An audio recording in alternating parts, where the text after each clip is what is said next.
Hey, everybody. What do you know? Whoa. Yeah, welcome back. Okay, welcome back, wrestling fans. I have a prepared statement.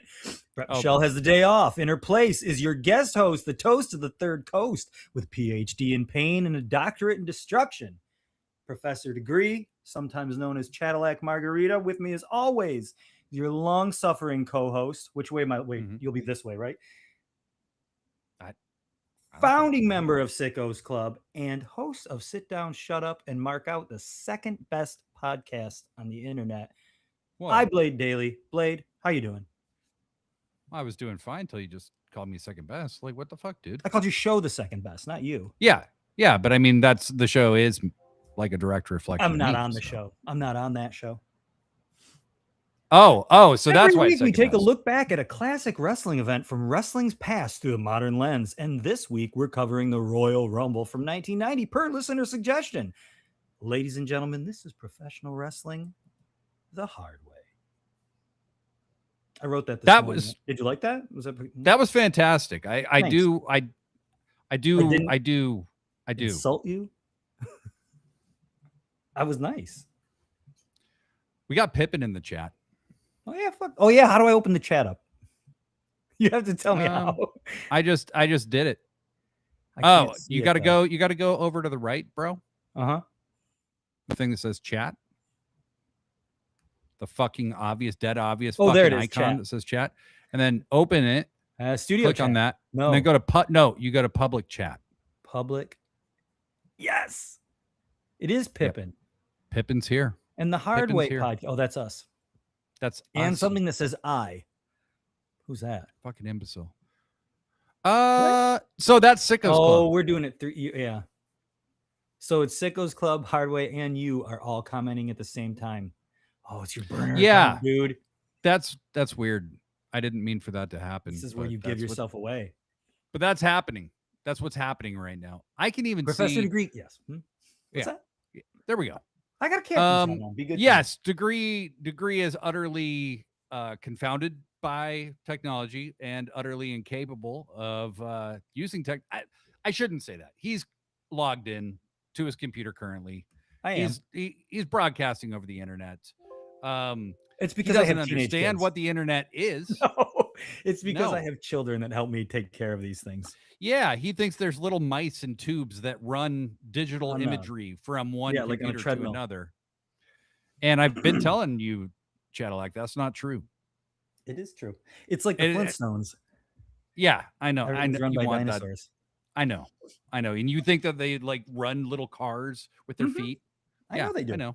So this week, per someone's suggestion, I don't know who it was, we're doing the Royal Rumble 1990.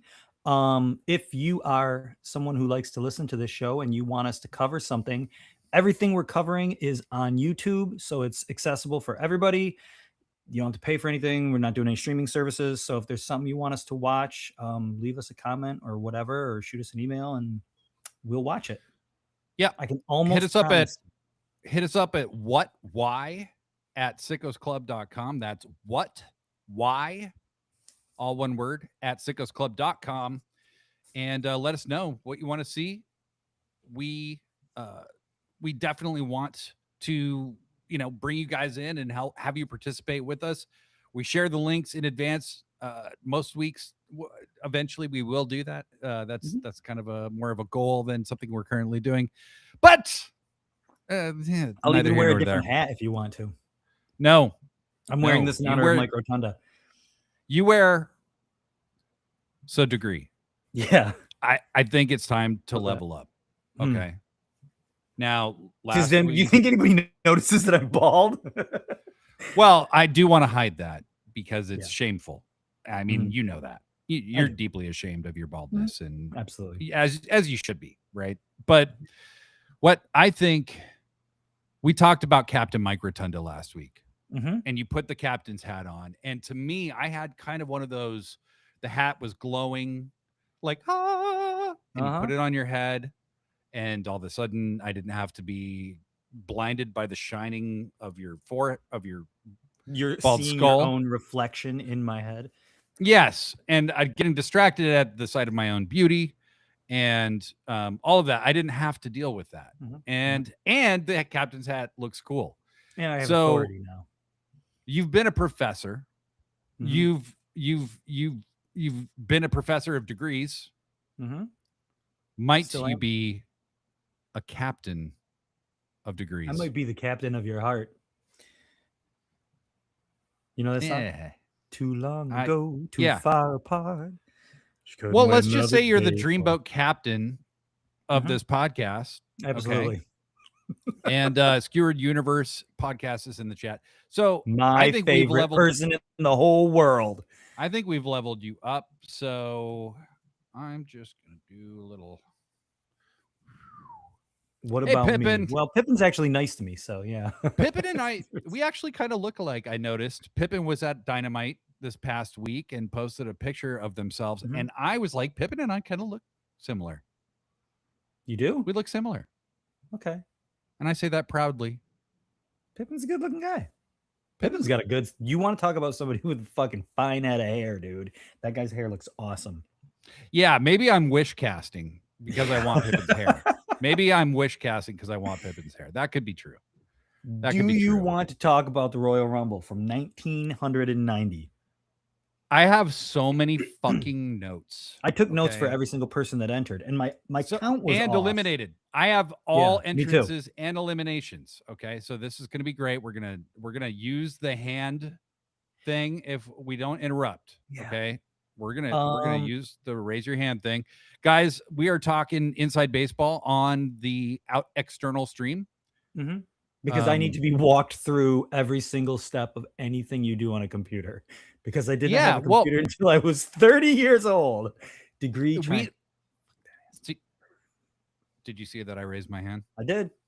So you guys aren't seeing what we're talking about here, but when we started podcasting, I was like, how do people just not shit fucking talk all over each other, right? Like one big hallmark of Sit Down, Shut Up, Mark Out when it started, and the hard way when it started, was that we just interrupted each other all the time because I didn't know how not to do that. And then I realized there was this little hand raising tool in Zoom, which we originally That used. no one ever uses. Ever. To be fair, Joshi G used it a lot, and I just didn't pay any attention to what she was doing. And so I talked over her all the time still. But I'm determined for us to make a professional product eventually. Brett may Goddamn never right. use this. No. Let's be real. But today, Degree and I are going to use it. We are. So I'm going to hover my mouse over top of it so that I can always use it. Okay. there you go. So you have to pre-hover your mouse. No, it's I'm like above. It's slightly above. It's like so I'm ready. I'm like at the ready. I'm Jesus always at the Christ. ready. What a I fucking did mess. not write down the location because all I watched was the match itself, so I don't know where this was at. I didn't Yeah, write we down didn't watch anything this in whole that. card. Yeah, we I'm didn't feel like honestly ingesting. not. I'm not even positive if it was Sean Mooney or Tony Schiavone on commentary, or neither. Perhaps I don't know whose What? voice that was. Whose voice was that? Okay. One was Jesse Ventura, and the other was. Can I set the scene here, pal? Yeah. Can I set the scene? Mhm. They're in Orlando, Florida. Okay. Yeah. I don't know how many people were there. It looked pretty full. Mhm. It's Tony Schiavone with Jesse Ventura. thought. You got Tony Schiavone and Sean Mooney confused. Yeah, I kind of wasn't sure. Well, like because like I watch it when I'm working out, so I'm on the treadmill, so everything's a little bit like quieter than usual. You know what I mean? Are you humble bragging right now? Oh, I only No, I'm watch it just when I work out.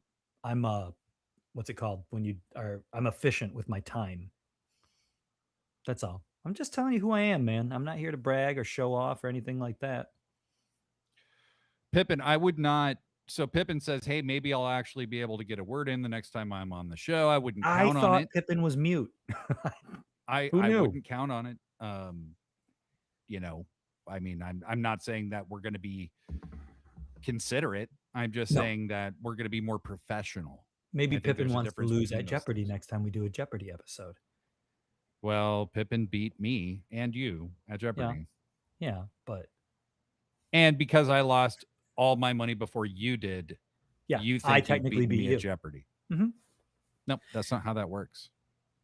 Ken So- Jennings didn't come in second place and claim to be the winner. Go ahead. Yeah. First two entrants at the Royal Hey, Rumble. whoa. I just getting to the match. Do we need to explain So- the rules of the Royal Rumble for the fans? Who No, haven't we listened? do not. So it Okay. starts out with the Fink doing all that, but I was just going to say Tony Schiavone trying so hard not to sound Southern is painful to Right. listen to. This man sounds like a fish out of water. Yeah. He just doesn't belong in the WWF at all. I didn't realize he was there all the way till 1990. He was Like, only there 1 year. He went in I guess '89. I thought it was earlier than that for some reason. Then his wife wanted to leave because she Mhm. hated Connecticut, Mhm. and that's pretty much what happened. That's the story. Yeah, I heard him talk about it on that other show that we're not going to name. His show, his own show, whatever. What Tony happened Schiavone's when? show is called. Yeah, yeah, and he talked about it, and he like, I don't know, that was before AEW even started. Now he's a happy man again. Yes. So, first two entrants in the row. Did you time it by any chance? Has it? I mean, people. I know people do that. Like, because what is it supposed to be every 2 minutes. 2 minutes? And I know it's Yeah, never, they definitely kayfabe the time for sure. I mean, I know that, but I was thinking about doing it with every single one just to see how it would turn out. No, But absolutely not. so Ted DiBiase was kind of the MVP of this. He is the first guy in there with Coco Beware. Coco Beware has his sides of his head shaved and I guess bird feathers painted on. I was very confused by it. He has some kind of weird fucking paint on the side of his head and in the back. Yeah, I think they're supposed to look like feathers. I'm not sure. And then DiBiase just jumps his ass on the way down the ring immediately. Yeah. And then my next note just says Coco backdropped out of the ring like a bag of shit. That's the constant theme of this show is everybody is just backdropped out. Everybody comes with a flying clothesline or whatever. It's all just stupid eliminations. Yeah, Coco wears out. Marty Jannetty comes in later in the number 3 spot. He eliminates himself like a dumbass with a flying crossbody. Okay, but that was a cool looking elimination. Oh yeah, it was great. I mean, you have Jannetty got to look good for a second. Like he did. Came and in. I think with the Royal Rumble, I mean, that's the beauty of it is there's so many people you can have a few little comedy things and a few stupid eliminations, and it's like that's cool.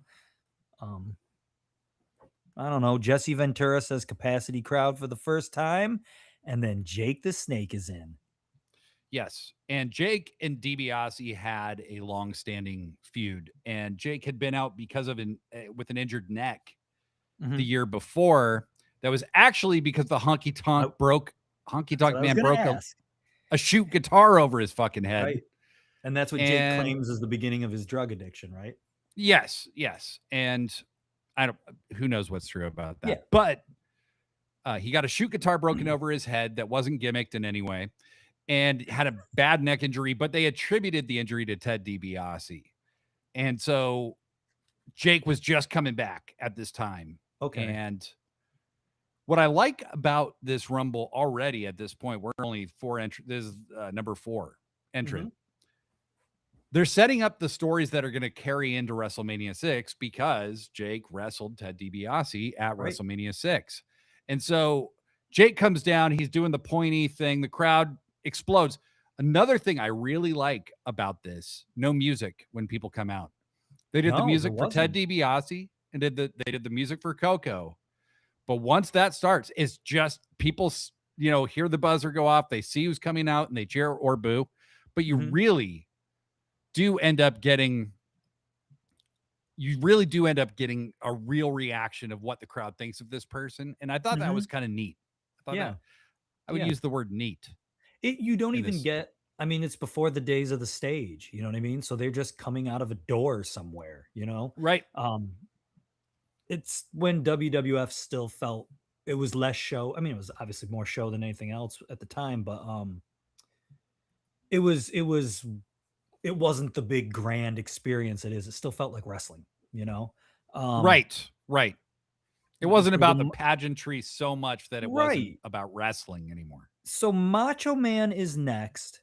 Oh, boy. And it's like he's in between Macho Man and is he the king at that point? I don't think he is. He's the king. He'd become the king about 3 months before this. And he looked cool as hell, dude. He's wearing like kind of a blue and like orange boots and shit. Like he just is a different looking Macho Man. I've never there's like not the traditionals, but there's all those classic Macho Man outfits you see. I have never seen this one before. Okay. Like Okay. that combination.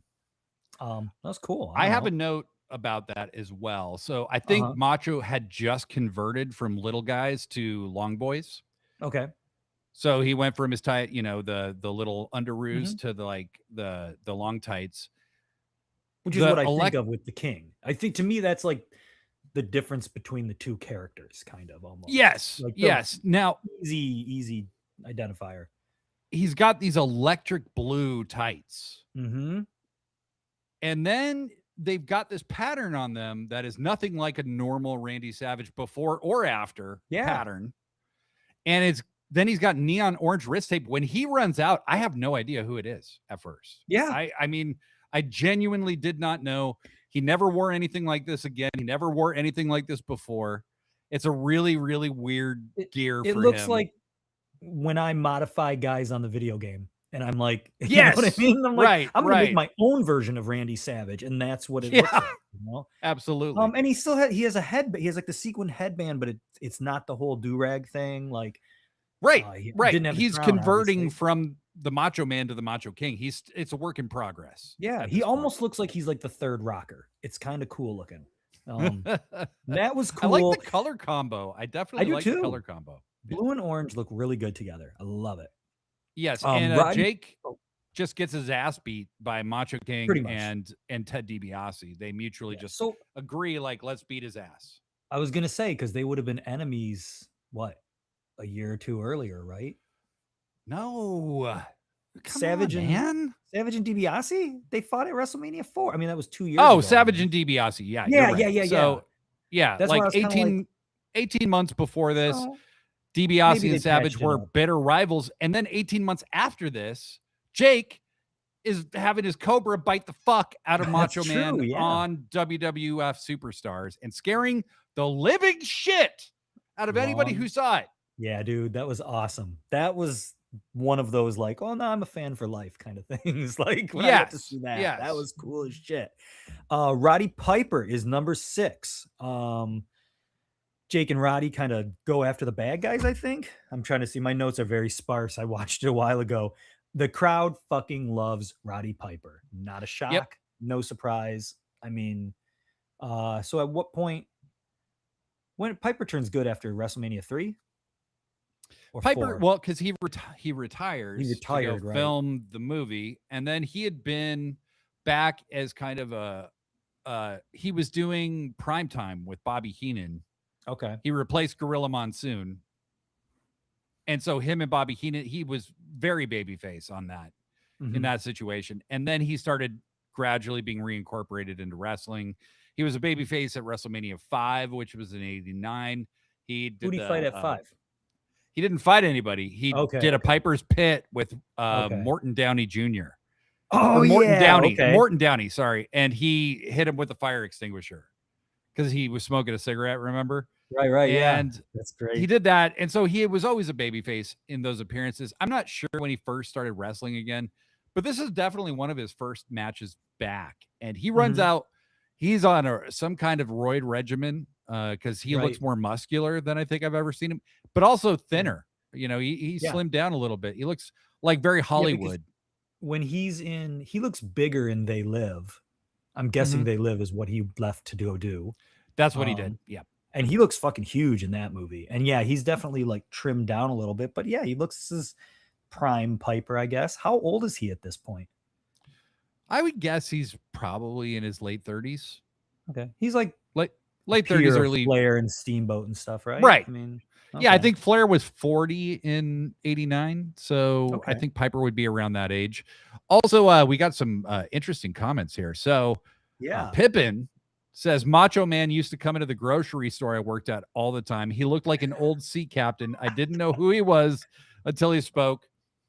I think that is an incredibly accurate description of Randy Savage. Totally. I can see I think that is incredibly accurate. Very cool. Randy Savage. Very cool. And then as soon as he talks, you know exactly who he is. Listen, Next brother. up, Number 7 is the Warlord. And this is where I have a question for you, Blade, the wrestling Mhm. historian who says Mhm. that Barbarian was underrated. And I think that's a fair statement. Um, People gave Demolition a lot of shit and called them Legion of Doom ripoffs. Mhm. The Road Warriors have said that they consider the Ultimate Warrior and Sting to kind of be ripoffs. Mhm. Obviously, when you're the first, everybody copies you. But the Sure. Powers of Pain, the Barbarian and Warlord, they didn't look similar. Like Demolition wore face paint, but they really didn't look anything like Legion of Doom. No. Ultimate Warrior and Sting, kind of a little bit, but not really. The Powers of Pain looked fucking identical to the Legion of Doom. They They're had the same absolute hair. clones. Yeah. How come nobody ever gives them shit for it though? That's the thing I don't get. That is I a mean, great point. That is a like, great and very fair point. And I think it's just because they kind of ended up being very inconsequential as a team in the long run. okay. They didn't have Yeah. a run where they were on top ever, Mhm. and they never held any tag titles. So I think that's probably why. Maybe It's that's just it. they didn't And leave a lasting impression on a lot of people. they feuded in the NWA, right? With the Road Warriors or With the no? Road Warriors, yes, they did. I mean, at So least that was shortly Demolition. before this. Yeah, it's just it blows my mind because people, oh, Demolition. They're just it's like, dude, have you ever seen the fucking Powers of Pain? They're like exactly the Legion of Doom. Yes. And you know Anyway, what's interesting is I never made the connection between Demolition and the Road Warriors until I read somebody making that comparison in Pro Wrestling Illustrated, one of those magazines. yeah. I had never even Um, considered that one could be like the other because they were totally different things in my they're not opinion. even remotely, yeah. Yeah. Demolition is like kind of like Uncle Wrestlers if they were really into Kiss and like And BDSM, sadomasochism. I guess. Yeah. Yeah. Um, Yeah. and then the Legion of Doom, I don't even know what the fuck. They're just crazy. I guess I mean the Road Warriors, I guess, is what they look like. But Mhm. next up. Well, hold up, Yeah, no, I'm sorry. I'm up. dedicated to my Yeah, notes. yeah, let's slow it down here, pal. So a couple I other got things nothing here. good to say about the Warlord though. I just No, the guy does neither do nothing I. for I me. mean, other Yeah. than steroids, like lots of steroids, just And he's tremendous like a amount of steroids. puffy water muscular steroid. Hmm. I don't like those guys. So we don't have. It's not the Warlord that I'm here to talk about. Piper and Savage were going at it at one point, and I thought to myself, that would have been a cool feud. Why did that never happen? Absolutely. It's a You good know, question. a babyface Piper versus the Macho King. Mhm. That would have been a lot of fun. That would That have been a is lot really of fun. bizarre. That seems like that would have been a lot of money too. Like I'm surprised they never did that Yeah, at this yeah. point. And Warlord runs in, he starts beating up Roddy Piper Mhm. because Roddy Piper had evened the odds. And they Right. do still kind of obey the, heel face dynamic to a certain degree. But For the most part, yeah. I will say this show, I watched it last night and this morning. This Okay. show, what I enjoy and what's refreshing about it is all the Rumble tropes haven't happened yet. Like, Right. there, this isn't for a title shot at WrestleMania. It's Mhm. just for the sake of winning, right? Mhm. So that wasn't introduced for And I want to get Flair back to won that the in a second. Flair But won go ahead. in 92, won the belt. Mhm. And then And ever since after that then. it became a trope. But it Right. hasn't become a trope yet. And also they are embracing the every man for himself aspect of it a lot more. And I Mhm. have some notes about that, about some unusual people beating up on each other. That's great. Yeah. I mean, I like that. I'm a fan of the Rumble just or anything for that matter. Like the prize is winning it. Um Yeah. I don't need even like with the Owen currently in AEW, like I don't think it needs to be for a title shot at All In. I don't think the Rumble needs to be for a title shot at WrestleMania. I just like the idea that you win something and that's just it. That's what you've won. You Mhm. have the honor of saying, I am the Royal Rumble winner of this year. I I mean, whatever. It's not like a big deal, but I like that. I like that I thought do too. process, I guess. I prefer I it. do too. It because I feel like it just it's like a lesser version of why I don't like Money in the Bank. The first time you do Money in the Bank, it's interesting. Every time after that, it's just like you're just so locked in, and there's only so many different ways you can go, and it just kind of like, I don't know, doesn't do anything for me. I Um, remember when and I wasn't even watching at the time. I remember reading about it. I remember Big E won mhm, Money in the Bank and cashed in Money in the Bank, and that's how he won his first title. And I'm like, this gigantic baby face right. man Yeah, is it going to should never pick happen. on an injured, beaten up guy, and that's how Yeah. he's going to win the title. And you expect people to like feel like he's on an equivalent Well, level. That's when your and it's belt stops meaning anything. exactly. And like it's that same thing where the first time it happened, I think it was Edge, right? That's why he's the opportunist or whatever. The Yep. first time, oh, awesome. You found a loophole in the rules. That's really cool. Right. But Right. then yeah, then you're just again, you're kind of pigeonholed and it's I don't know. To me that's not for me. Gnosis says he likes trophies like the Owen belt or the crown from the old King of the Ring. I like the crown from the old King of the Ring too. And I know a lot of people think it's stupid and they think it's corny. I don't know. I kind of like it. The trophy's I better than a crown, though. well, the thing is, I think with the king thing is then you have to adopt a stupid king gimmick for Yeah, months yeah. after that. That's what I don't like about That's it. what I agreed. Yeah. Yeah. Um, The, you know, winning, I think should be, winning a Royal Rumble is like a career accomplishment. I think that yeah. that's something, Stone Cold has the most ever wins. He's won Right. 3 times. Roman Right. Reigns just won did he win for the third time? I don't I know. don't know. I read something about Roman Reigns main eventing what is it? It's like since 2015, he's main evented like all but two WrestleManias. It's like, Yes. Jesus Christ, man. He's main Like, evented more WrestleManias than Hulk Hogan. yeah, that's nuts. That's and he surpassed him like a while back. I mean, it's Yeah. it's not even close, but he's main evented more than John Cena. He's main evented more than Hulk Hogan. He's main evented more than Austin, The Rock. I mean, it's wild. So anyway, Yeah. Warlord came in, started beating up on Roddy, and then Bret Hart is your Yes. next entrant, and he's in the Solid pink, all Brett. solid Mhm. pink. Not my favorite. No, Solid not at pink. all. Yes, yes. Not a flattering look. What this made me realize is I'm actually another trope that's less noticeable trope of modern rumbles is that when a tag team guy comes out, his partner comes out generally while they're still in the ring, which is not the Mhm. case in this rumble. And Not at I all. think that actually makes it feel more random and interesting. Mhm. Mhm. I agree. Yeah, because we'll get into it later, but the other rocker doesn't come out for a long fucking time, A real long time, and and man, what a he gets a huge pop when he comes out, yes, dude. And it's like, yep, when do the rockers split up? We'll talk about it when he comes out. yep. So Bret Hart is in. It's a melee, and then the next man in. Hold on. Huh? Brett Oh, there's a jogs very oddly to the ring. who? He looks like a human Bret? animation on a PS2. His legs barely move. This is just these are some observations I have. Brett's punches also look super good. I love Yeah, Bret does have good what punches. I think it's kind of underrated. everything Brett did was great in the ring. Yeah, Bret, that shit he does when you throw him into the turnbuckle and he takes it right in his chest, and it always looks like the most painful thing ever. Yeah. Gnosis says, "Are you telling me you didn't like King Booker?" And I think I remember liking King Booker actually. Didn't he do like a fake British accent when he was the Yes. king? Yeah, Yes. yeah, I do like Yes. that. That's cool. And also he had William Regal and his Mhm. wife, and they like became this delusional, insane group Yeah. of people. Didn't what Oh, hail King Booker. You was just got it? to He go didn't he super over the top with it is the that thing. I If you're going to like, do yeah. the And it king. had been Yeah. long enough since the last like king gimmick that I think that worked. I mean, that was probably my favorite era of Booker T's like Mhm. career, actually, is that era.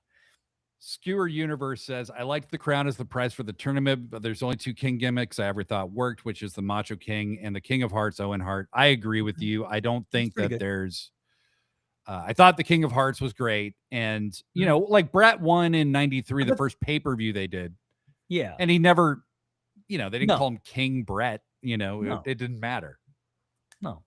And Owen wasn't a king in the sense of like, I mean, yes, he did wear the crown for the Photoshop, but like Mm. he didn't wear it all the time, you know. No, He just no. was It the just king of became hearts. it made him the king of hearts, which was cool. Yeah. Yeah. So then we have Bad News Brown. Mhm. What do I have in my notes? At this point, Savage eliminates Jake the Snake. I don't know Mhm. if were there more eliminations before that. Nope. Here we have, I actually put it in my notes. We have Ted DiBiase, Roddy Piper, Warlord, Bret Hart, Randy Savage, and Bad News Brown. That's what we're looking Mhm. at. Mhm. What do you think about Brett Bad News Brown? Bad News goes right after Brett. And Mhm. that is a callback to the Dude. Battle Royal from the year before, where Brett and Bad News were the last two guys in Oh, the ring, yeah. and they raised each other's hands, and then Bad News Hits him with the trophy, hit the what wasn't his right? finisher called the ghetto kick or something? He like No, he I thought he hits broke the trophy over his head. His no finisher was the Ghetto Blaster, the ghetto blaster. Okay, which is so that's a sweet name for a finisher, though. it Even it though is there's a yeah. lot of problematic shit with Bad News Brown, Oh, and we'll get and to this that too. only goes further. So Yeah, he hit the ghetto blaster on Brett and threw him out of the ring. And then they gave the trophy to Bad News. And then Brett took right. the trophy and busted it in the ring. And that was the beginning of Brett's singles push, which then they halted Yeah, and put him back with that, Neidhart, and that which had was already happened by this point. there were football players in that battle royal, and I think isn't that the battle royal where Andre's he's not wearing the singlet, he's just wearing yellow tighty whitey like underwear. No, that was WrestleMania 2. So that Oh, was that's 86. horrifying at that point. I never ever want to see that again. Young No, Andre, I that's have that fine, but figure of Andre and the yellow short boys yeah, here. no. By that point, Yeah. no. So yeah, Jake's trying to DDT Ted DiBiase and Savage Mhm. clotheslines him out of the ring. Yeah, that was a cool setup. I like that. It was. And Savage and DiBiase are absolutely like the new mega powers in this fucking battle royal. They're Yeah, constantly yeah, teaming up with each other. It's yep. weird. Anything Briefly, else? anyway. No. And then Bad News Brown also goes back to he's a Canadian, he's a Stampede guy, right? Yeah. So him and Brett were Okay. very familiar with each other. Yeah, so Yes. that makes perfect sense. Number 9 is none other than the American Dream of the Road, baby. He comes in and he goes straight for Macho Man Randy Savage. Yep. Go on. And Dusty's in the full on polka dots. I kind of get sad. Pippin has to go. Pippin, thank you for stopping by. Bye. It's a lot of fun. So I would say Dusty runs to the ring. You know, Dusty looks like Dusty looks, right? He's a big old boy, right? But man, he's in great shape still. It's like, crazy. I mean, he sprints to the ring, looks great, runs in, starts teeing off on Savage. So I guess something had already started between them. Sapphire is actually with him at this point, and they start a feud between Dusty, Sapphire, and Macho and Sherry. How quickly do Sherry and Savage, they're together at this point. When did that, does he just immediately go from, because she's not with him at WrestleMania 5, right? Don't think so. But she is by 6. Yes, yes. When I think Liz is at ringside during 5, and she was neutral, right? And at some point shortly after that, Elizabeth, does Sherry come in on her own, or does she just come in and immediately get paired with Randy? Do you remember? Because I wasn't watching at that point. She had already been the women's world champion. Okay. In WWF. So I think she was still under contract as a wrestler, and then they decided to make her a manager. So she's at ringside, and when she starts yelling, like she gets shown on camera, and then shortly after that she starts yelling, and this woman's shriek you could hear it anywhere in that building. So this is probably not even like a controversial statement at this point, but like Savage and Liz is classic. That's I absolutely prefer Savage and Sherry, 110%. And like I said, I don't even think that's controversial at this point. Those two work together so well. They are so fucking funny anytime they are together. yeah, she's a blast. I really like her. I think that Savage. I think one Sherry Martell is one of the greatest managers of all time, and I think Hmm. she is criminally underrated. I know Hmm. they put her in the WWE Hall of Fame and all that, but man, she was It's just as yeah. good as so many of the greats. The only person I would put her at the Jimmy Hart level, but not at the Bobby Heenan level, which Oh that's yeah, high but I mean, praise. the only person at the Bobby Heenan level is uh, probably Heyman and Don Callis. I think are the only ones that come close Right, to that. right. You know They're what I the only mean? Like, ones who are and, on an equivalent plane. and Heyman now. I mean, I don't watch WWE now, so I guess I shouldn't comment. But it's like he almost just seems like a caricature of Heyman at this point. But I don't really know because I don't watch. Yeah, I think when he was managing Lesnar, he started to become kind of sing-songy, Yeah, boo rock. It yeah, just felt very samey. So it's I the voice where he does this too mhm, much, and it just yep, yeah, it just yep. whatever. Um, but yeah, Skewered so I Universe mean, those says at least this wasn't the Rumble where Savage eliminated himself. That was actually hilarious because I don't think he, or maybe he did eliminate himself. I know he jumped over the top rope when he wasn't supposed to. oh yeah, that's which one is that? And I think they let him come back in. In this one, well, I have in my notes here, Dusty back. What a shocker! Dusty backdrops Savage out of the ring and onto the floor, and that's apparently pretty much immediately when Dusty comes in. I can't It's very, again. very soon. It's been And a and week. I don't Savage remember. gets crazy height on that backdrop. The number 10 man is the guy we were just talking about, Andre the Giant. Yeah. Andre comes in and apparently throws the Warlord out. And then Heenan and Fuji kind of get into it outside, which is again the any man for himself kind of shit. Like they're Hmm. talking a little shit to each other. Um, Yeah. So Andre's out. I didn't realize at this point how short he was for the business, but he just hip tosses the fucking warlord out of the right? ring. Just over the top rope and out. You're gone, bud. Yeah. You are out. That was Um, pretty impressive. And then uh, Bobby Heenan and Fuji. yeah. Fuji's up on the ring apron, and Bobby Heenan and Fuji start going at it, which Yeah. is very rare heel versus heel It- thing. you don't, You never especially saw with that. managers. You Yeah. And never that's saw really that shit. cool. Yep. Um, where do you put Fuji then? If we have the top, those Oh, guys are the top three. I mean, where do you rank Fuji?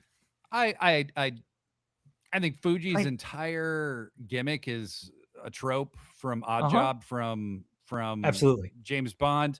I don't think I think Fuji Vice is probably the best thing he ever did with Don Morocco Yeah. Yeah. on Tuesday Night Yeah, Titans. his yeah, I it's don't just I a don't it's rank just him very highly.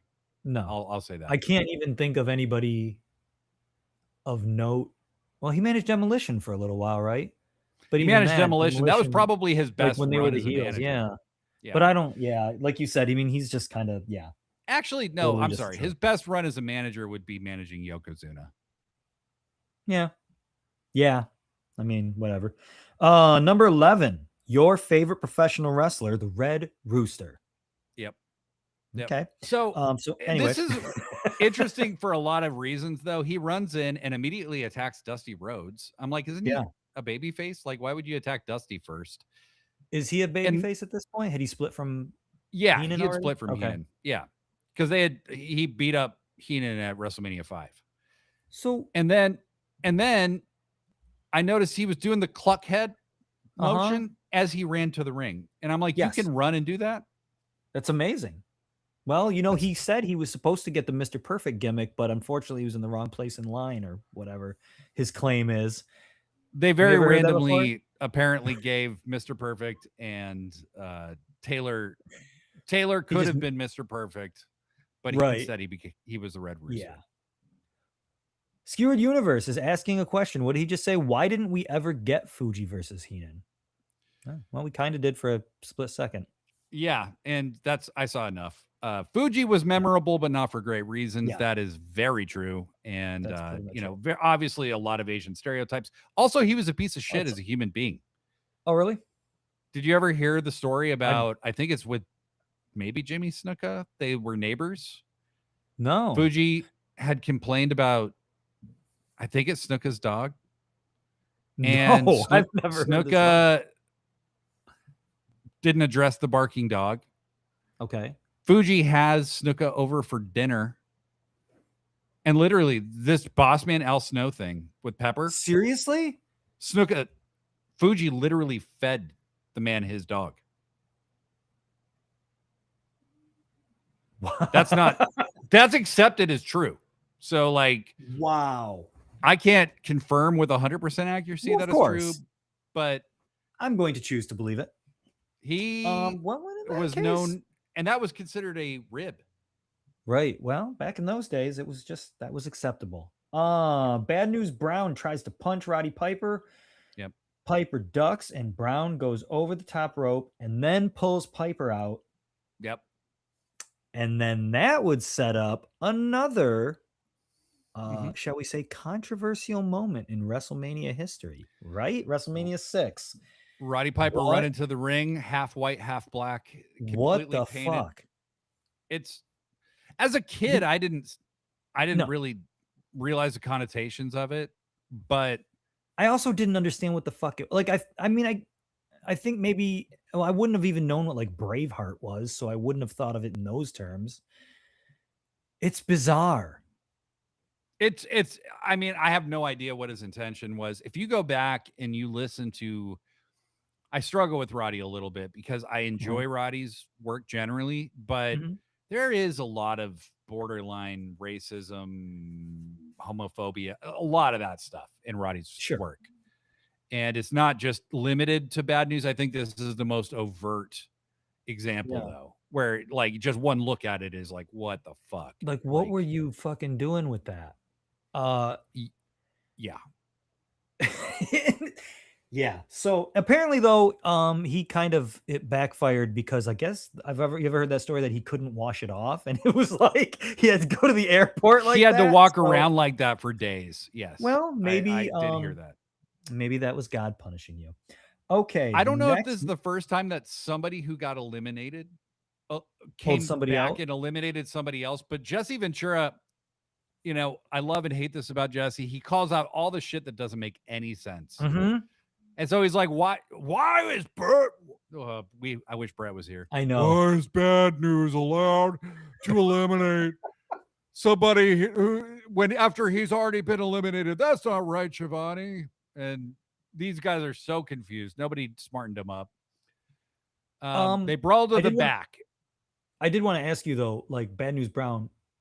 I think Bad News Brown is fucking cool. And I mean, I don't know that much about him because I wasn't, like I said, this is kind of, I came in and really started watching hardcore like before WrestleMania 7, and he was already gone. But like old videos I watched, he seems like Stone Cold, but like 20 years earlier or something. Maybe not 20, but you know, like, but he seems way cooler, and he seems cool enough that he should have had more. And I've heard rumors that he claims he was supposed to get a program with Hogan and he was supposed to get the world title and all this. I don't know how much of that is true.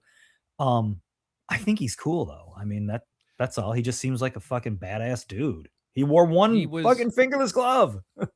He was a legit martial artist. Okay. So he had that going for him. There's a story where Andre was drunk on the bus and called him a slur. And he pulled a gun? Bad News confronted him directly. Yeah. And Andre backed down quickly.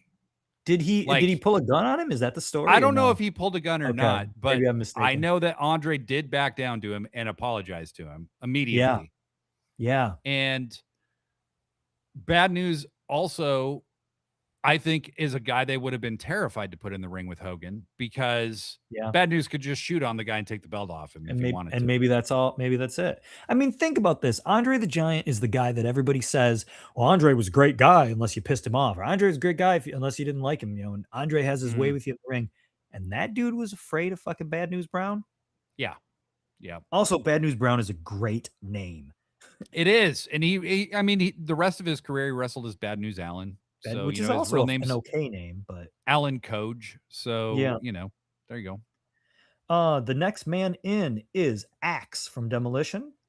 Andre eliminated the Red Rooster pretty much at the exact same moment. how the Red Rooster has to be gone pretty close after this point, Yeah. right? No, he's thrown out quickly. I mean, I out mean, of you the can just business. I see. mean, out of the WWF. I mean, was he I around think for he much longer? lasts. He's just a jobber. I mean, I think he Yeah. lasts for a little while longer, but not much longer. And then he's back in WCW. Yeah. And then at this point, the crowd erupts into a huge Weasel chant. And, I mean, I like Bobby Heenan. I love him. And then it's like, again, I make the comparisons because I love Don Callis. And it's like, Mm-hmm. it just made me I chuckle because back in those days, the worst thing you could call somebody was a weasel. And now Yeah. it's fuck Don Callis. Yeah. Yep. and me and my 14-year-old son, and I'm like, okay, you can say fuck at this event because it's Don Callis, so don't tell your mom. Yeah. How times change. The next man in is Haku, and then I have nothing in my notes until the next man in is Smash. And then we're at Haku. I'm going to run down who's in. Haku, the Hitman, Axe and Smash are both in. Andre, Roddy, DiBiase, and the American Dream of the Road, baby. Yeah. Okay. So I do have a few notes. Yes. Demolition had just lost the tag titles to Andre and Haku on Superstars a month before this. Okay. So Haku runs in and Andre and Haku beat up Axe before Smash comes in. And Demolition the story, was to get the belts back on Demolition at WrestleMania. And they beat Haku at WrestleMania. Also, Dusty Rhodes does his hookup spot, which is him getting hit and then dancing. And he starts doing the dance. It's good shit, okay? Yeah. And then Brett at one point headbutts Haku and then falls to the mat because because you can't. They're doing the whole, if you're Samoan or you're Tongan, apparently, right? Or you're Fijian, they can't. If you are, headbutt those guys, Pacific Islanders or whatever. Pacific Islander. There you go. It's the one racist trope I will allow.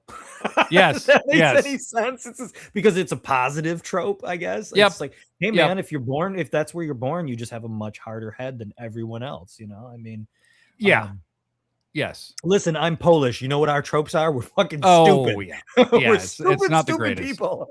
I'm Irish. Our tropes are that we're drunk, and as it turns out, I am. So this is not the first time we have talked about our own personal ethnic stereotypes, white stereotypes. That's true. Yeah.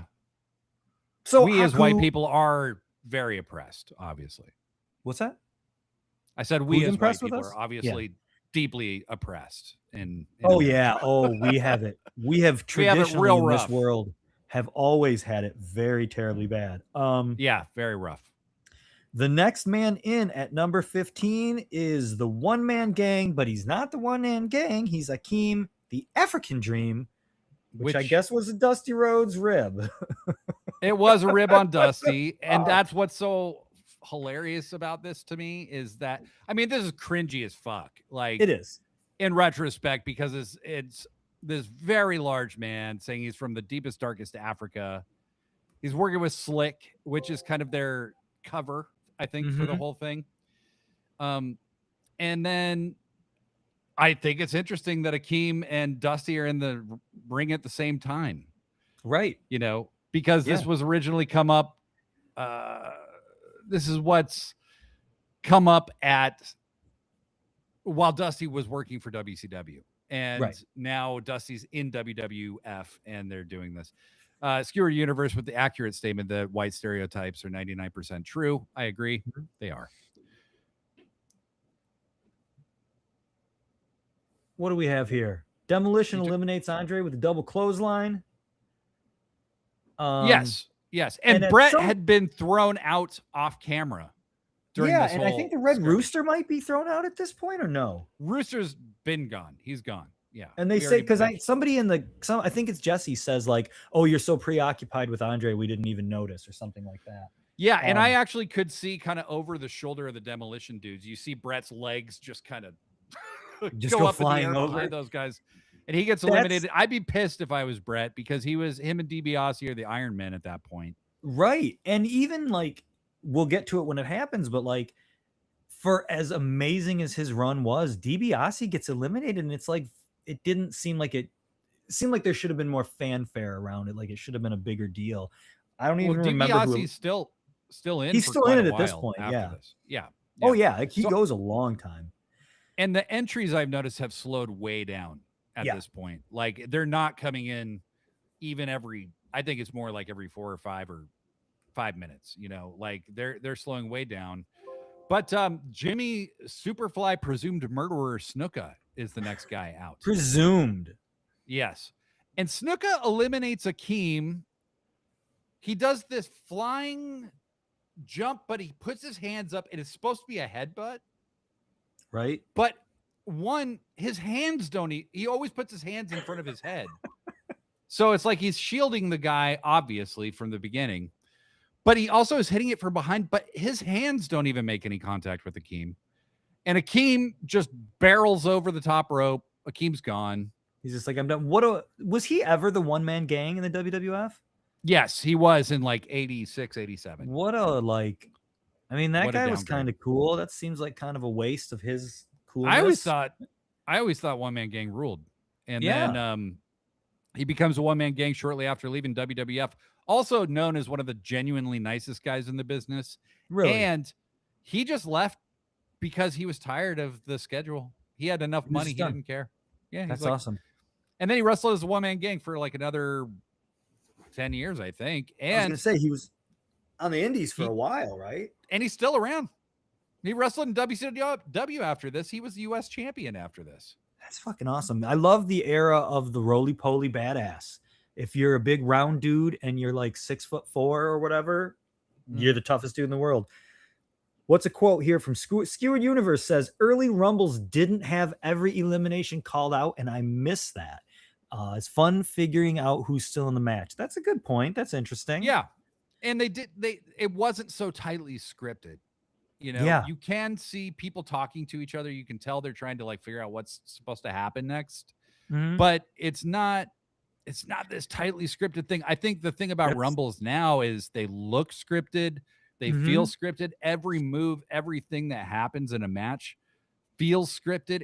There's nothing organic about it. Yeah. And that's why point. I was saying like these tropes that have developed with Rumbles, even the Kofi Kingston stuff, even the Naomi stuff, even, all that stuff all feels so fake.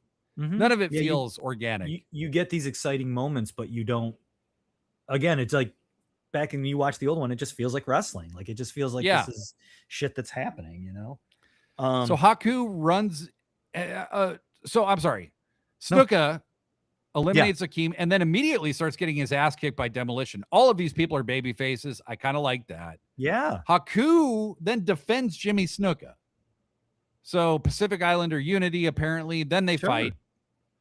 And DiBiase and Dusty are still brawling. It's like the little brother thing where it's like I'm the only one who can pick on you. You know what I mean? Right, Nobody else can pick on that guy. I'm the guy that picks on him. Yes. And then Dino Bravo comes out. Yeah. Canadian strongman. I didn't understand Dino at all as a kid. No. And to this day, I'm like, he's a really strong dude that is kind of funny. Right. The end. I don't know what his gimmick was ever supposed to be other than just jobber, really. He was a massive star in Montreal before this. Right. So, he had been I watched Dark Side of the Ring. I know. Yeah, he'd been a huge star in Quebec. He was a few years away from being murdered. Yeah. But I don't know. I mean, my memories of him are kind of vague. He just is very uninteresting to me. I've never really been into the guy. Yeah. And then his buddy, the Canadian Earthquake, is the next guy in. Right. And Earthquake, dude. Okay, so I have notes about Earthquake. Yeah, let's do it. So, okay, first one thing. There's a point where Axe and Smash are both trying to eliminate Ted DiBiase. But if you're watching it, Smash is trying to eliminate him, and Axe is clearly holding him in. And it's like just ridiculous. But and anyway. Smash actually yells at Axe. I had the same note that it looks like Axe is making the save for DiBiase from his own tag partner. It's bizarre. So Smash is like, hey, what are you doing? We're trying to throw him out or something. It's like, Earthquake comes in, legs like Mhm. tree trunks, looking like a glazed ham, fucking Yeah. eliminates Dusty, eliminates Axe, and just like, so this is after his feud with Hogan or before? Where is this Before. on Earth? Okay. Before. So So he they are would pushing wrestle this Hogan motherfucker. at SummerSlam later that year. Okay, that's what I'm thinking. Yeah, and you can tell And because he injured him on the Brother Love show, as right, you'll recall, and they had people writing their yeah, get well soon Hogan cards into him, and they were actually they've just now said that they've said recently, I think Bruce Pritchard said it, yeah, that yep, they were just using that to add you to their mailing list for the yeah, catalogs and brilliant. stuff. Yeah, But it's Earthquake looks really fucking badass here, man. Like, well, and when he does the stomping stuff, like mhm, every time he like stomps on the mat, it does sound like an earthquake. It it sounds like does. tremors. It's Yeah. crazy, and he always. I think we actually have discussed this before. He always had that one little drip of sweat coming off of his nose, and it fucking grossed me out so bad as a kid. Mhm. So Mhm. disgusting. His hair would get all stringy, but Mhm. I like Earthquake. No, I just think he's a cool dude. I mean, like as a wrestler, I don't know him as a man. And you can tell Um, they have a plan for him because he does eliminate Dusty and yeah, Axe, like with yeah, very little effort. and then later on he gets a bigger spot. Yep. Number 20 is Jim the Anvil Neidhart. Sprints to the ring, Um, looks like he just did a bump. and I'm sure he probably did, Yep. allegedly. Yep. Okay, so I have in my notes now we have Snuka fighting Ted DiBiase, Uh-huh. Jim Neidhart taking on Earthquake, and Gino Bravo is just standing around. Gino Bravo, Dino Bravo. I had voice text. Smash is still in there somewhere. Yeah. Blah blah blah blah Yeah. blah. Oh, they all team up against Earthquake. That was the Yeah. thing. How do you It's get the big man out? They all fucking team up to be. it's a What huge is this? pileup of guys that Somebody in the comments says, I never knew what Dino Bravo was supposed to be other than the muscular dude that paired with your. Yeah, that's about right.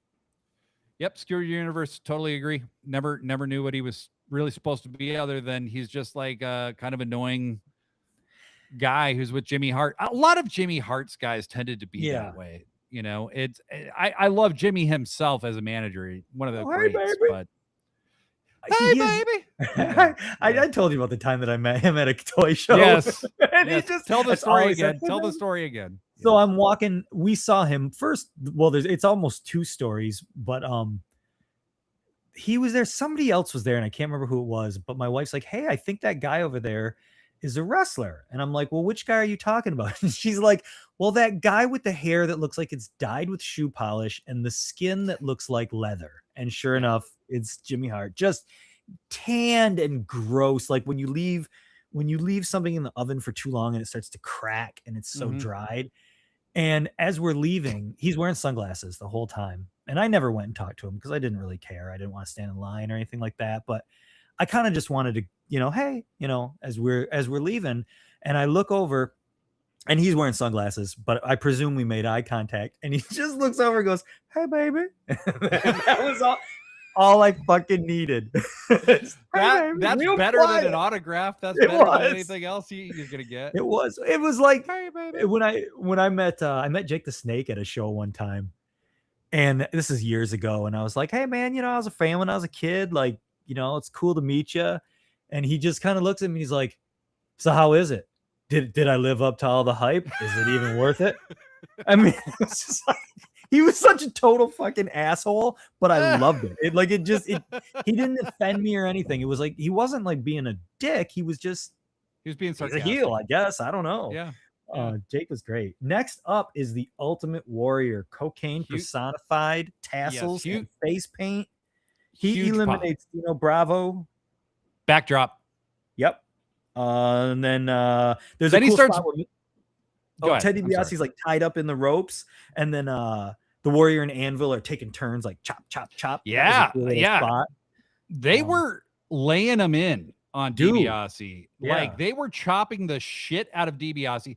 Haku, so Warrior runs in, backdrops Dino Bravo out, starts beating up Jimmy Snuka. Haku again makes the save. And then Snuka's smash and Haku all beat up the Warrior. The Neidhart Yeah. and Warrior do the team up and chop the shit out of DiBiase. Then they attack each other. And it's so, dude, I haven't seen this match since I was probably 15 or something. Like, it's been a really long time. I've never seen this Royal Rumble, you mean? Yeah. This is the first time I've ever seen it, actually. Okay. So I had seen it because of the Hogan Warrior moments and stuff like that. So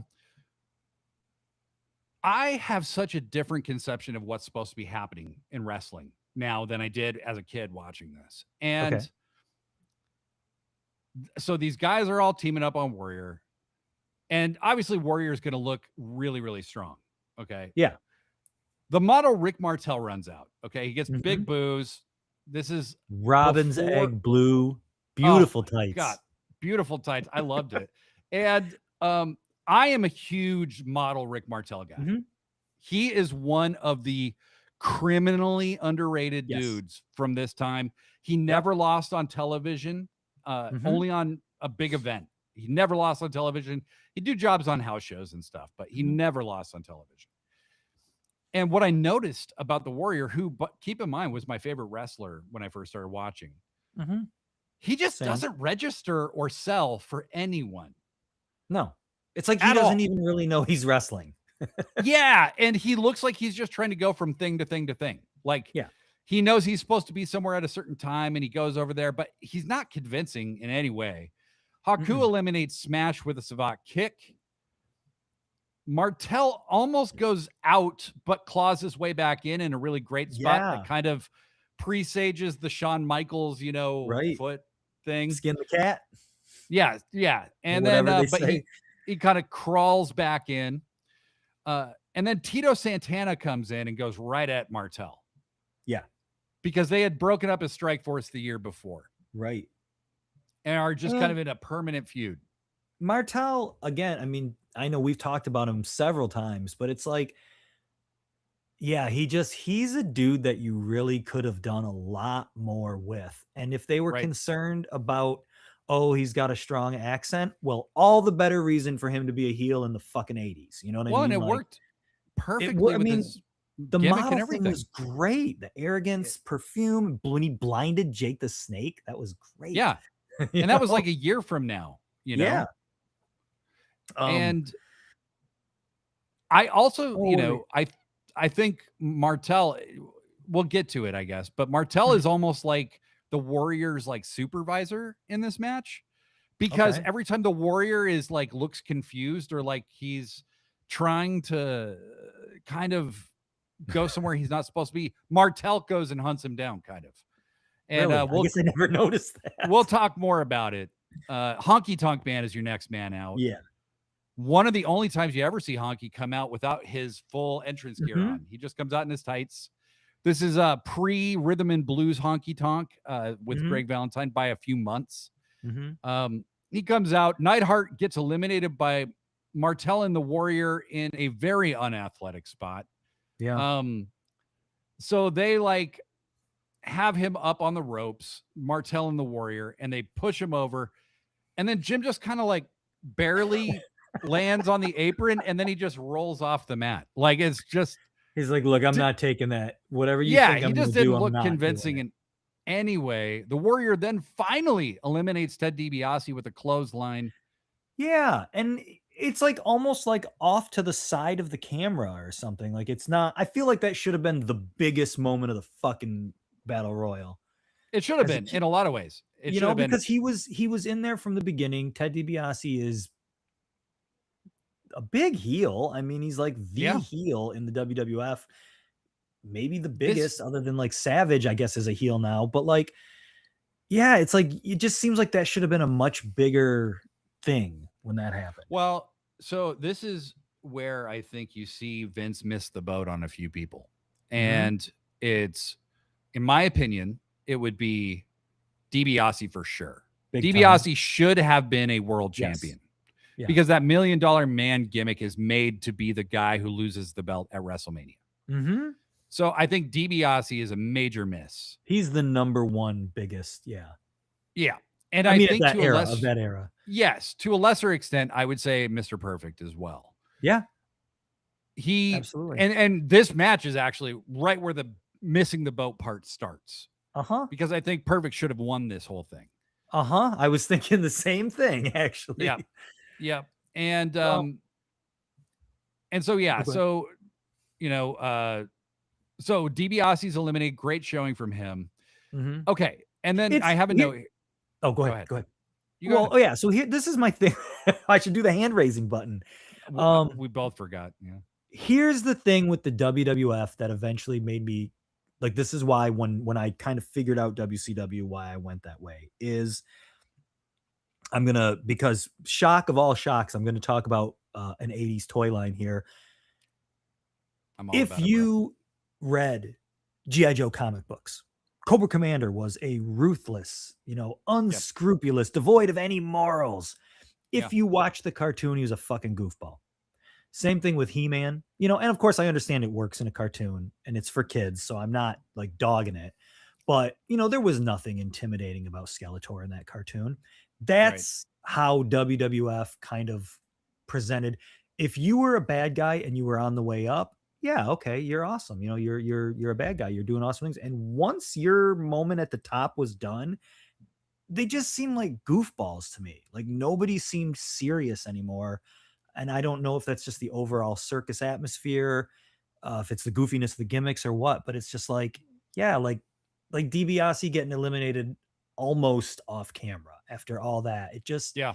It doesn't seem like they have ever, and to this day, they just don't seem to protect those guys the way I think they should, you know? D- DiBiase, you can see this is the beginning of DiBiase's descent down Mhm. the card, where he's no longer a big threat at the world title scene anymore. And I understand that's going to happen. That's the natural way of things, but like it just seems like it's immediate, like he's Yeah. just, you're just a goofball now. You're nothing.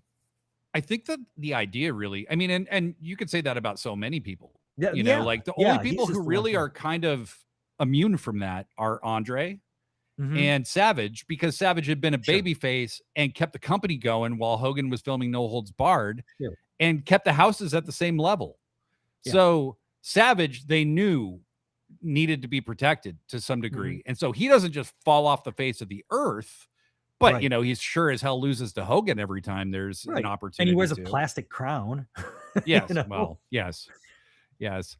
Um, so this is what I was talking about. Warrior keeps trying to force everyone to sell for him and interrupting spots, Mhm. and he just looks out of sync with everybody. Mhm. He just, and I'm not here to shit on the Warrior, really. No, Like, I just, there have been whole documentaries made shitting on him. I don't right, need to shit on right. him. If I'm gonna shit on anybody, He's, I'm gonna shit on Jim Hellwig. But go yes, on. yeah, yeah, fuck that guy.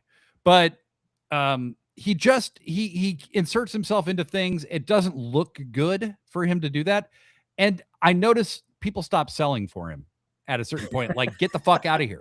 Like, it's their way of ignoring him, kind of. Right. It's always like you always hear that him and Andre feuding on house shows and Andre just very quickly putting him in his place. Like, no, dude, we're not Yep. gonna do this.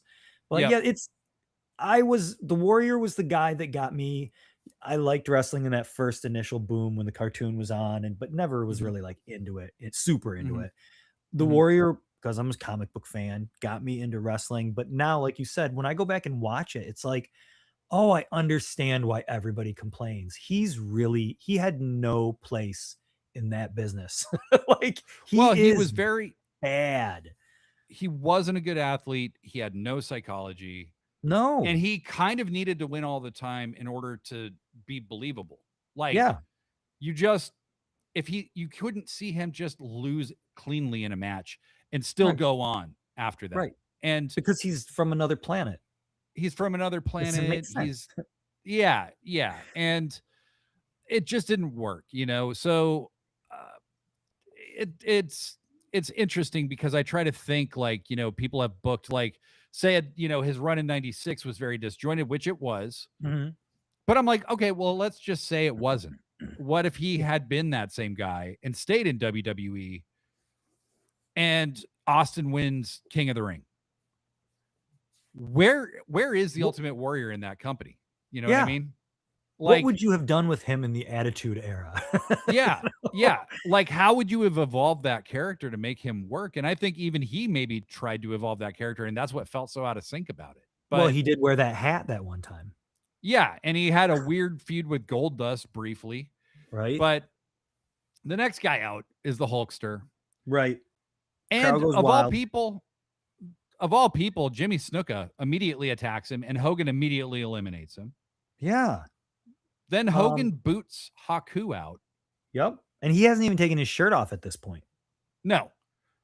And Tito Santana gets eliminated by the Warrior. Mm-hmm.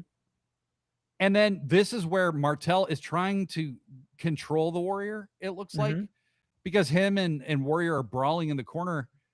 And Warrior's just throwing haymakers, and Martel's returning fire. And Martel, again, he's trying to control this guy. Warrior is not getting the hint, and Martel stops selling for him. Hogan throws the honky tonk man out. Shawn Michaels comes in, gets that huge pop, and immediately is eliminated by the Warrior. Yeah. He's in the ring for 5 seconds. When you hear that pop, I'm just like, oh my God, holy shit. Shawn's gonna come in and fuck some shit up. Because he's not too long after this, the Rockers split, right? I think it's at the end of 91. Right? Or the end of, so after WrestleMania 7, do they split? Yes. So it's a year later. Yeah, but a year and a half. I'm thinking, okay, well, this is the beginning of Shawn's, the precursor to his solo career. He's gonna do something big. And yeah, he's just, what a waste of that pop. It's weird. Stupid. It was just weird. And then Warrior immediately eliminates Martel. Right. Leaving Hogan and the Warrior to face off. And I will say, I think, obviously, the entire Rumble is really about this spot. You know, it's building up to this to give you, and this is where there was a time when WWF could tell stories just in the ring with nothing else. Because this is the match you didn't even know could happen until this moment. Yep. They face off. It feels iconic. They do the shoulders off the ropes thing. Nobody moves. I love Jesse's call of it, where Jesse's like, nobody moves. They come off the ropes again. Nobody moves. Then they do this long crisscross routine off the ropes. Hogan does the duck under. Yep. Warrior looks like he almost tripped over Hogan, but he didn't. And then they hit each other with a double clothesline. They're both out.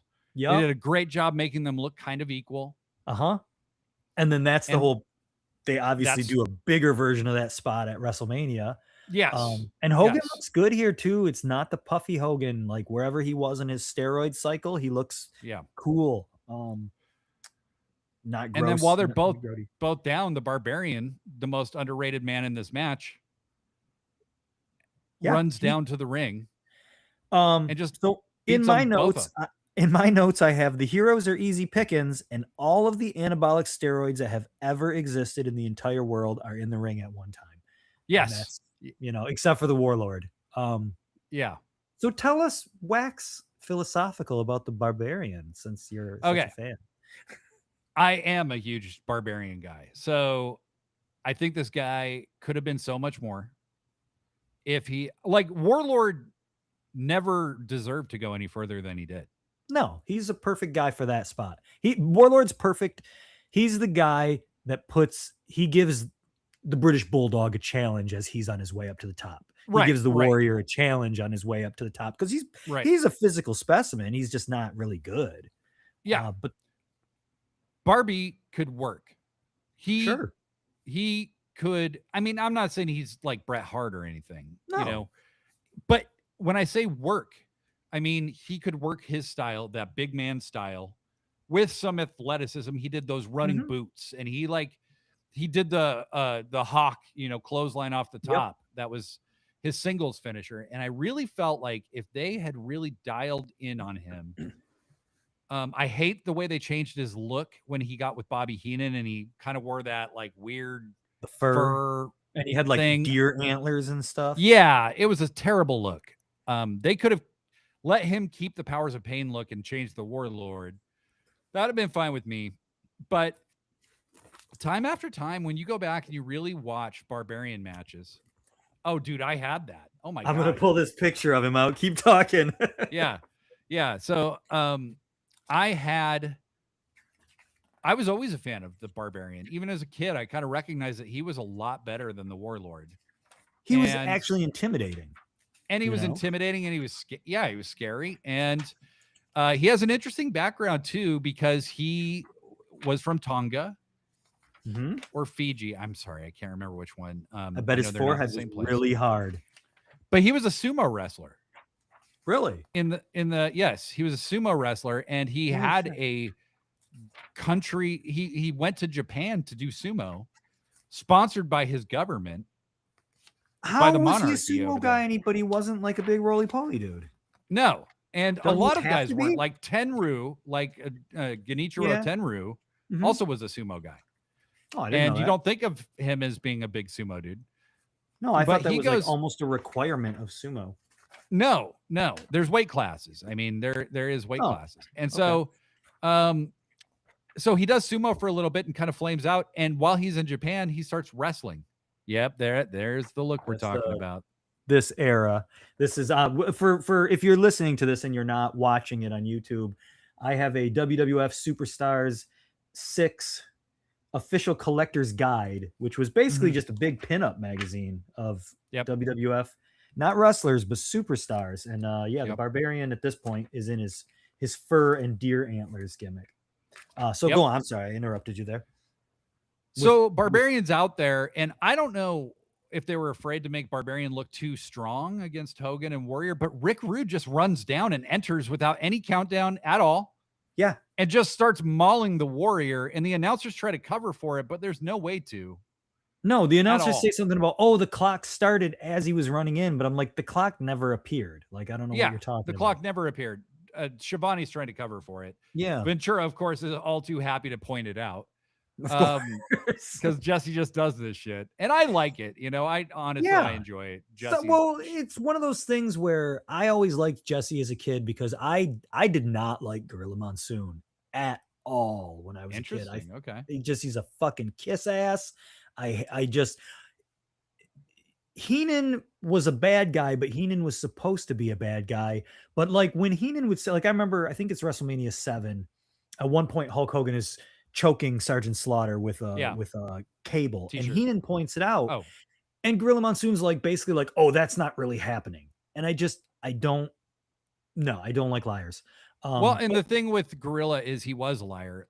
And it was so easy to spot the shaky morality of pro wrestling because if Hogan did anything heelish, Gorilla would be like, "Well, he deserved it." Yeah, and he deserved it. Or Gorilla would be like criticizing somebody who then turned babyface, and the exact thing when he did it as a babyface that Gorilla criticized him for as a babyface, he was fine with it as long as he was a babyface. Yeah, sorry. So he did the thing he did as a heel, as a babyface. Gorilla just made all the excuses in the world. Yeah, I fucking hated him. And Heenan was a bad guy, and he's supposed to be a bad guy, so I liked him. I thought he was funny. Yes. But Ventura was the dude that just came out and called it like it was, and I dug that. Yeah. Well, and he had a little feature in the WWF magazine that I doubt he actually wrote himself, Jesse, where it was called like something like The Truth or something like where it was like the body calls it like it is, basically. Right. And he did, I mean, that's not too far off topic. But Hogan's getting beat up by Barbarian and Rude, and the Warrior goes and bails Hogan out, and Ventura says, "Why would you do that? That's the dumbest thing you could do." Yeah. And then shortly after, Barbarian and Rude have Warrior on the ropes. Hogan goes and just clotheslines both of them, and they drop the Warrior over the top rope. Yeah. and Jesse they left it to where it looks like that was just a coincidental benefit of what Hogan did. But Ventura's like, he did it on purpose. He's calling him out for it. And rightfully so. But I couldn't get over how bizarre the Warrior's behavior is. He gets clotheslined over the top and eliminated. Then he comes back in. He beats up Rick Rude and the Barbarian for some reason, not Hogan. And then runs away. It's like runs away like he's scared. Like he just who fucking is runs. this guy? Like It's it's how really did I weird. ever like this guy? I don't know. Hercules Because you eventually like runs. superheroes. Yes, That's I liked why. He-Man. I liked He-Man, and I liked Yep. Rick Rude. And the Ultimate I'm sorry, I Warrior. liked He-Man, and I liked Thundercats, and I liked all that stuff. And that's who the Warrior is. Yep. Made no sense logically, though. Yeah, I have that same exact thing in my notes. Warrior jumps back in, beats up the bad guys, and then runs away like a fucking idiot. Yeah. Yes, it just looks so dumb to my adult eyes. And then Hercules is the last guy in. Hercules runs out. Who cares? Oh, no, he's not the last guy. I'm sorry. No. But we all know that Mr. Perfect has drawn number 30. Right. And Mr. Perfect comes out. So it's Hercules, Barbarian, Rude, and Hogan. Mm-hmm. And then Mr. Perfect runs out. So there's 5 guys in the match. Mm-hmm. Hennig looks peak physically. I think this is like he looks so just peak physical condition. And immediately attacks Hogan. They had some goings, some dealings. I was going to say this is after their feud, right? Kind of. Okay. I don't think so. So Hennig did they hasn't ever lost really fully? No. Okay. And Hennig never lost on TV. He's still undefeated on TV at this point. Wow. And Hercules backdrops the Barbarian out, but Perfect had destroyed the Winged Eagle title on television by this point. Mm-hmm. He had beaten Hogan by countout on a Saturday night's main event, and they felt like they were building to a feud with Perfect and Hogan, but I think Vince changed his mind and had Hogan and Warrior go at it. Right. Which in hindsight was a huge mistake, I think. I remembered it in a very, glass half full kind of way because Warrior beats Hogan, becomes a new big baby face. I think Perfect should have won this match, and they should have run Perfect versus Hogan at WrestleMania 6. Sure. Have Perfect win. Yeah. Have Perfect win. That would the final 4 is Hogan, Perfect, Hercules, and Rick Rude. Yeah. And at this point, before Perfect comes in, I'm just like, I had kind of lost count how many guys were in the ring. Right. And I was like, I don't even really want to watch this anymore. Yeah. Because at this point, I kind of figured Hogan was winning. I didn't even remember who was winning it, honestly. Right. I knew it wasn't Rick Rude, who would have been another good choice. Yeah. And I just kind of like ho-hum when Hercules comes in. Again, I'm not positive, but I feel like Hercules' better days were behind him at this point. Way behind him. Probably confirm that. And this is just before Power and Glory, right? Which was awesome. Power and Glory, they're fine. I got no beef with them. They're fine. Yeah. They're a good team. I felt like they could have had a run with the tag titles. They could, yeah. They're not terrible. They would have been a great team to lose the titles to the Road Warriors. What's that? The Road Warriors. Yeah. Yeah. Like, because they're about 6 months from coming in at this point. I liked them better than I liked the Nasty Boys at that point. I know they weren't around yet. I like the Nasty Boys now, but I didn't like them as a kid. I thought they were just stupid. They were. Yeah, but now I think they're great. Fucking Pity City is the best name for a move. And they bump like fucking maniacs. Yeah. I mean, they are maniacs. Rude very unceremoniously clotheslines Hercules out. So you're down to your final 3 guys. It's Rick Rude, Mr. Perfect, and Hogan. Right. And you can totally see where this is going. Yeah, like absolutely. Perfect and Rude double team Hulk Hogan. Rude accidentally hits Mr. Perfect. The whole classic holding your arms spot. And then Perfect's gets knocked out of the ring and kind of like is on the mat, but he's not out. He went through the second rope and he's on the ring apron, and Hogan throws Rude off the ropes, but Perfect is leaning on the top rope, and Rude flies outside, and Rude is screaming at Perfect. And I was like, that's also a missed opportunity. I was just going to say that would have been a great feud too. If one of them if let's say Rude turned babyface and had a feud with Mr. Perfect, that would have been a lot of fun. Yeah. 2 Minnesota boys going at it. That would have been a lot of fun. A lot of the And then WWF at this point is missed opportunities. yeah, it's missed That's opportunities because it's instead Mr. Perfect is going to feud with Brutus Beefcake and lose to him at right. WrestleMania 6 for no That's reason. the last thing in my notes about that is just watching it reminded me of why I ended up disliking Hogan, why I did not enjoy a lot of aspects because you have a murderer's row of Mhm. guys like Rick Rude, Mr. Perfect, even like you want to say Barbarian, um, Earthquake, even where you have all these guys that could have had a brief little run with the belt and nobody touched it. You know, None of the heels. Hogan just had that stranglehold on the belt for so long Mhm. and just never fucking dropped it to anybody, you know? And Even DiBiase, this just every single person that Rick Martel, it's like every person that comes in, you're like, oh wow, that guy could have had a totally different career, you know? I don't know. well, and Martel, I mean, was only ever a tag team champion. He never won the Intercontinental Right, title. He never right, won because they had that on the Warrior and he was right. just running roughshod over everybody. Um, Perfect goes, that's it. Yeah. And they're like, is and Tony Schiavone goes, I think he's calling for the perfect plex for some reason. Then Mr. Perfect hits a perfect plex, but you can't pin the guy. That's the whole Right. point of the move. And Hogan Yeah. immediately hulks up. So fucking stupid and just tosses Perfect over. And then that's it. And that's it. Yeah. And Hogan does his long routine at the Hogan's got a end. pose, right? Yeah, As they say. it's such a dumb ending. It Mhm. really, really stupid. And it's weird because I would have thought as it was going on and I'm putting it together in my head, I'm like, "Oh, well, this must come down to Hogan and the Warrior." I didn't like I couldn't remember I didn't know any of it. And I'm Mhm. thinking, well, it's got to come down to Hogan and the Warrior because it sets up WrestleMania 6 and it doesn't. And it's like all these different things that you felt could have happened and it's just a lackluster kind of ending. Yeah.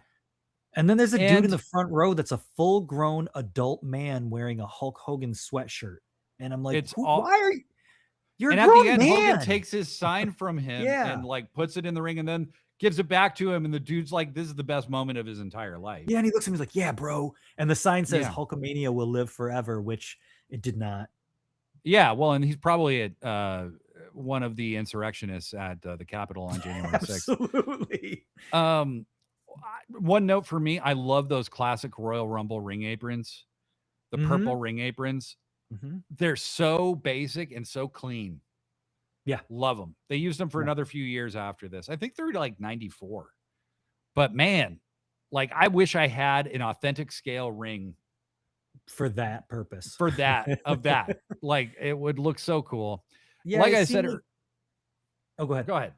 Well, it just seemed like you used to like WrestleMania used to always kind of I mean, I guess it still has the same logo, but it just things used to look like they kind of went it's like they you would pull out the old here's this apron for this, here's this apron for this and I mean, obviously times change and they're not going to do that anymore, but yeah, it was Mhm. a that was a cool looking era. I like that. I like those old logos.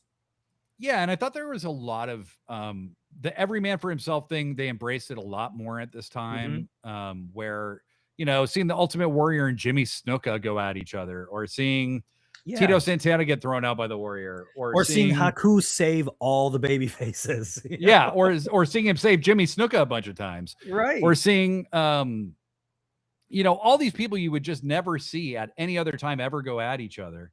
They Yeah. really did do it here, and that was a lot of fun to see. They just don't do that anymore, and No. I guess it's just not as uncommon now to see baby Yeah. faces oppose each other. You just never saw that here. The Royal no, I mean, I'm yeah, that was a big deal, and the Royal Rumble was a thing where when I started backing away from WWF or WWE, I guess, I would always come back for the Rumble for years, like, for quite a Yep. while, it's like I might not watch all year, but I would Hmm. typically always watch the Rumble, because they're always just a good time, you get to see everybody. Here's the Hmm. whole you want a little microcosm of what that company was like at that time. Here you go, because they're all in the Rumble or the Hmm. Survivor Series. Um, Yeah. yeah, the Rumbles used to be really fun. Yeah. And there was a sense of somewhat unpredictable. I mean, there was at least like 7 people you thought could win. Yeah. And it feels like WWE, at least when I was watching, and really honestly, based on whoever else has been winning the last several years, it really only feels like there's 2 guys, 3 guys maybe who could win, or 3 women who Well, could win. and let's get back to what we were talking about at the beginning of the show. That's because the winner is going to go to WrestleMania. Yep. If the winner is going to go to WrestleMania, it narrows down who's going to win. Otis is never going to win that, you Right. know, um, Yep. or Nailed one it. of those LA Knight, whatever. If you don't make it for WrestleMania, then you can take a guy like, say, LA Knight, who is apparently very, very over, but they're never going to do anything with. Give him a fucking Rumble win. You know what I Right. mean? And he Like, just make keeps that getting his. older too. Yeah, it feels like he's already too old for them, and he's yes, just it getting does. older. And it And sucks because he's over. he is. And if you don't have, if the Rumble doesn't mean you're going to WrestleMania, well, he could win that. That'd be cool as shit, you know? But Well, and they whatever. they don't treat the that match. It's not like it's the main event of WrestleMania almost ever. Right. Like whoever wins the Rumble, like last year it was Jey Uso. I think he wrestled in the first match on WrestleMania Right. this He went last for the year. second best belt. Yeah. Yeah. And it's not what it was. I think they're stuck kind of, because if they Hmm. stop doing that, then it's like the Rumble. What does the Rumble mean now? You Right. know, even though, like you said, just having the bragging rights that you won it should be a lot. Right. So let me ask you this: do you have any other takeaways kind of about WWF at this time? Let me see if I have anything in my notes. No, I mean, oh, let me see. No, not really. This was, like I said, I came back around WrestleMania 6, shortly after WrestleMania 6. The fact that Warrior beat Hulk Hogan was a big thing to me. Yeah, So that was in like 7th grade, maybe, or 6th grade. I'm not really sure. Um, and I thought that was really cool. I thought the babyface versus babyface thing was cool. I don't know. No, I don't know. This was a fun-ish era. I remember, even like I said, it was probably another year or a little after that, that before I was really back into it. Um, it was a time period where the tropes started to become tropes. You started seeing those things kind of crystallize into, you know, what they would become. I don't know. It was fun. I liked watching it. I had a good time. I mean, I think what I would say is you were right. This is an era of missed opportunities. what I Lots was of what? you had Oh, a there's something to what was said out of your mouth that I then extrapolated into something better, which was that I was that's as close as correct. Okay, man. so it's go on. There's a lot of missed opportunities here. When we're talking Mhm. about the heels, Hogan being on top for pretty much 6 years straight Ever. Yeah. and never losing, and never, you can't beat this guy, Yeah. was a it was just rough. It was just rough. Yeah. It was not a fun way to enjoy the show. Yeah. And you knew that the vast majority of his opponents were monsters of the week that weren't going to beat him. And, you know, I think Warrior winning at WrestleMania 6, that is genuine, what I consider to be the end of the golden age of WWF, Yeah. where 84 to 90, and Mhm. specifically the Warriors title win over Hogan, is the end, because It's the they full never got arc. full. Yeah, they never got behind the Warrior fully as the world No. champion. Hogan was still main eventing a lot of the shows, Mhm. no matter what was happening. Yeah. It was either a co-main or Hogan was the main. And Mhm. so it just, the Warrior was the wrong guy to do this with, I Mhm. think, Mhm. and I think Vince was looking for his next steroid freak to Yep. be his top guy. And, Warrior did have a very organic following. I was part of it. Mhm. He had a lot of physical charisma. He just he wasn't the worker that Hogan was. No. And he was never going to be. And I think that's where you start to go off the rails. I think, honestly, if you had built Perfect and Hogan for WrestleMania 6, and maybe had your first heel win, Yeah. you might have a different story to tell. If it wouldn't have been Jim Hellwig, Mm-hmm. I've always looked at WrestleMania 3 through 6 as like that's a movie. Yep. Those years, because you have the new, well, he wasn't new anymore, but the Thank you, Simp. superhero defeat. What's that? My Simp is in the chat. Oh, I know. I Skewer see him. Universe. Yeah. Enough of that guy. You have the old guard, with which is Andre the Giant, the monster, and the hero defeats him. The feud with the best friend. The best friend becomes the man for a little while. Then they fight, and then at 6 you have the new Hogan defeats the old Hogan. But goddamn, you picked the wrong Hogan. I see what Vince was trying to do. He was trying to book it like a cartoon or a TV show and not really like a wrestling thing. To your point, if Perfect would have went over, if Rude, anybody, it would be a whole different thing. But yeah, that's kind of where the golden era ends. So it was interesting to see. I enjoyed it. It was fun. It was a fun match. It's a fun Rumble to watch in the sense that it's booked well for the most part. If you are a Hogan hater like we are, like both of us are, like it's not as fun. But at the same time, I can put it in perspective. Yeah, of course. And it's like you said earlier. It's also loose. It's like it's not overbooked. It's not overscripted, and that's cool too. Yeah, I think this actually reminded me how overscripted the WWE that I stopped watching in 2020 is, where it's just like, it's just not any fun. There's nothing organic about it. It feels so, fake. And wrestling's fake, but it's not good fake. It's like, yeah. Anyway, just icky, but whatever. It was a good time to watch. I don't know do you know who suggested it?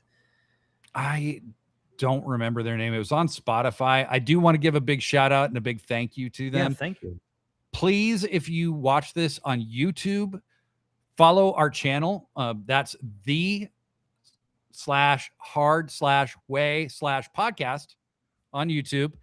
Follow us there. Subscribe to our channel. Click the little bell so you get alerted when we're live or when we post something new. And if you're listening to this after the fact, if you're listening to the edited version, please follow our podcast. Subscribe. Follow what we're doing. Follow Sickos Club online. Follow the Hard Way online. Follow Sit Down, Shut Up, Mark Out online. Absolutely. And make sure that you stay tuned because we have a lot of fun stuff coming up this year.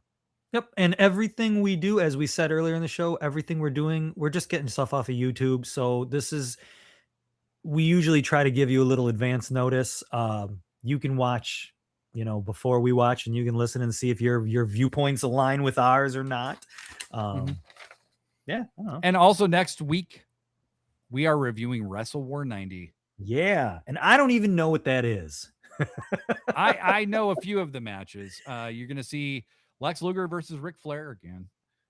You're going to see, and a pivotal point for Lex Luger. And then you're going to see the Steiners versus Ole and Arn Anderson. Oh, shit. Really?